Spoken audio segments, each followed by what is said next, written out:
À la faveur de la Journée internationale de l'enfant africain JA 2024 organisée autour du thème « L'éducation pour tous les enfants en Afrique, l'heure est venue », le groupe thématique éducation du Forum des ONG ivoiriens a organisé un atelier de réflexion avec les organisations d'enfants sur l'importance de l'enseignement de l'éducation aux droits de l'homme et de la citoyenneté en abrégé DAC dans le milieu scolaire. L'objectif visé est d'analyser et comprendre l'impact de la discipline sur les enfants, ensuite recueillir leurs recommandations. Au sortir de ce séminaire tenu le jeudi 20 juin 2024 à Cocody Serap, les représentants des organisations d'enfants étaient face à la presse le vendredi 21 juin, c'est-à-dire le lendemain pour présenter le résultat de leur travail. Après la présentation du contexte de création de la JA, les enfants ont présenté les résultats en commençant par l'importance de l'enseignement de la discipline EDHC à l'école. Pour les représentants des organisations d'enfants, l'EDHC a une place cruciale et importante dans le système éducatif et dans le développement communautaire. Ce programme, selon monsieur le coordonnateur, vise à promouvoir chez la jeunesse que nous sommes une compréhension approfondie de la citoyenneté, des droits de l'homme, de la démocratie et du développement durable. Plusieurs acteurs contribuent à la mise en œuvre de l'EDHC, notamment le gouvernement ivoirien, ainsi que des organisations non gouvernementales, comme le Forum des ONG, à travers son groupe thématique éducation. Savoir s'exprimer, comment développer nos qualités de leadership, comment promouvoir la bienveillance, la politesse, l'hygiène et le respect. Comment établir des relations de confiance et d'affection entre nous, entre nos amis et même entre les parents et nous. L'éducation est un passeport pour leur avenir parce que si tu ne se prêtes pas, demain tu seras perdu. L'école aujourd'hui doit transformer tout esprit vide en un esprit ouvert. L'école doit changer le monde. Tout se fait par l'éducation. Comme j'ai dit dans mes premiers propos, l'école est l'arme la plus puissante qui peut changer le monde. Ils ont ensuite présenté les difficultés auxquelles fait face l'école ivoirienne qui impactent négativement sur l'éducation des enfants. Ils ont cité entre autres la régression des taux de réussite, à contrario l'augmentation du taux de grossesse en milieu scolaire. 4137 cas de grossesse précoce en cours de scolarité. C'est examen ou bien c'est concours?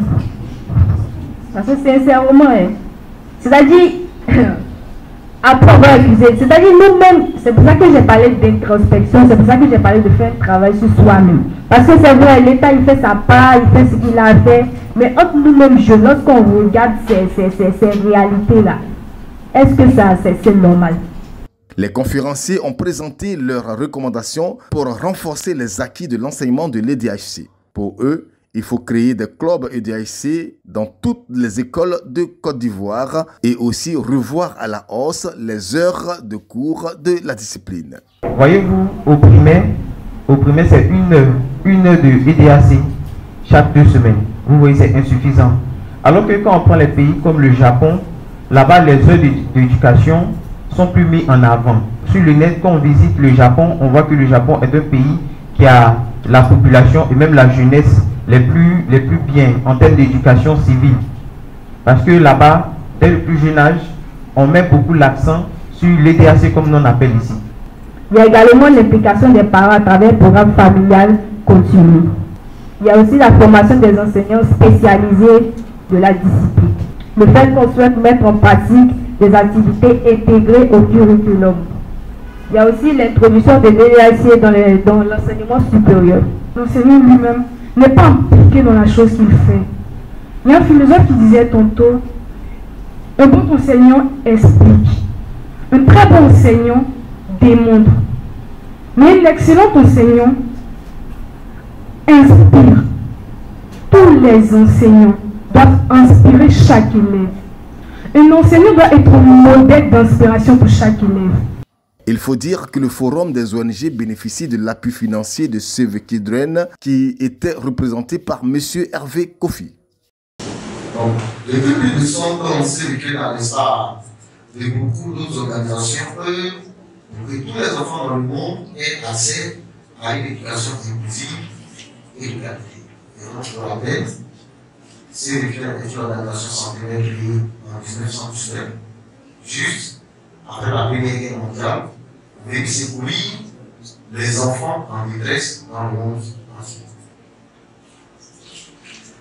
Alors, en dépit des efforts fournis par toutes ces organisations, y compris Save-the-Children, la Côte d'Ivoire, comme beaucoup d'autres pays africains, fait face à une crise de l'apprentissage. En effet, on pouvait dire hier que 80% de nos enfants de 10 ans sont incapables de lire et de comprendre un test adapté à leur âge. L'éducation en Côte d'Ivoire est toujours confrontée à de nombreux défis qu'il est pas de relever, et au nom de ces défis, nous pouvons citer déjà l'insuffisance des infrastructures scolaires. Pour qu'aucun enfant ne soit laissé pour compte dans l'éducation, nous jetons un regard particulier à l'endroit de nos enfants porteurs de handicap qui sont à beaucoup regardés en matière d'éducation. Il est vrai que l'État fait beaucoup d'efforts, mais il y a encore beaucoup à faire dans ce domaine. Je pense que c'est dans ce sens que la réflexion est partie pour pouvoir mener des actions concrètes en faveur de ces enfants.